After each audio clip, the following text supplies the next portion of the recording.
Do you think Ryan was too heavy? Like I'm hearing excuses because I missed the fight. I don't but think was so, Ryan too heavy? I think he's 143 pounds at very least. You hear about Devin Haney inflating to 160 every fight, every fight day, and he's fighting at 140. So the last fight he had, he literally, that's what I'm saying. Really? So like, I think it was more strategy because, in my personal opinion, Devin lives like a boxer.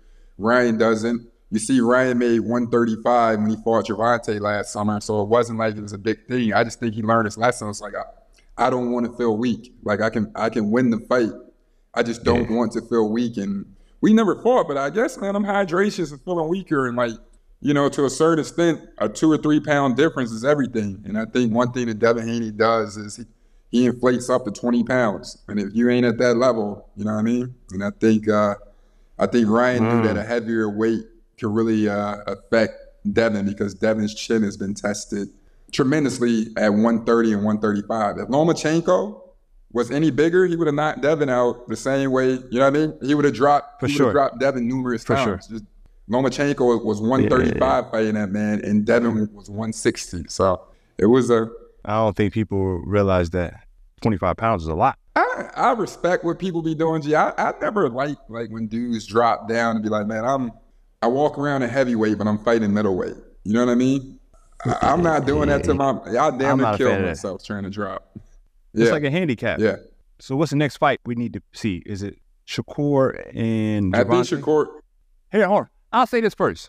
When do we get in a world where in boxing where I think they're having struggles? It's like Liv and PGA is making golf worse right now. But in boxing, the problem with boxing is people think the only way you can have a successful career is if you go undefeated. Like, it don't work like that.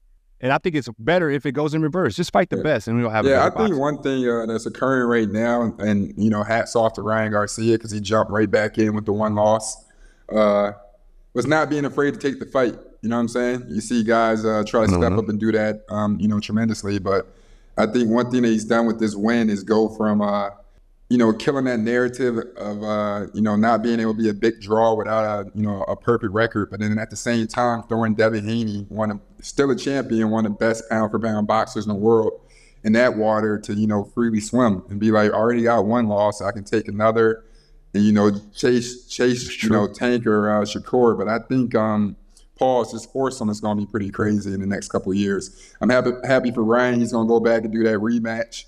At very least, you'll probably see a trilogy with them over the course of this year. And then from there, I feel like the winner of that gets Tank. But I feel like you already seen Tank and Shakur already shout out Ryan. He said, "Give me my." Tank was like, "Yo, get my fight house ready." Basically, like my camp will be ready, man. You earned your shot. But who was Shakur fighting? Man, I forgot. Shakur's still on the outside. He had that Devin Haney. He had the opportunity to fight Devin Haney like a few months ago, but he turned down a fight due to the purse. But I know for sure Devin was trying to get Shakur was trying to get a Devin. But it sounds like Ryan's wanting to fight anybody.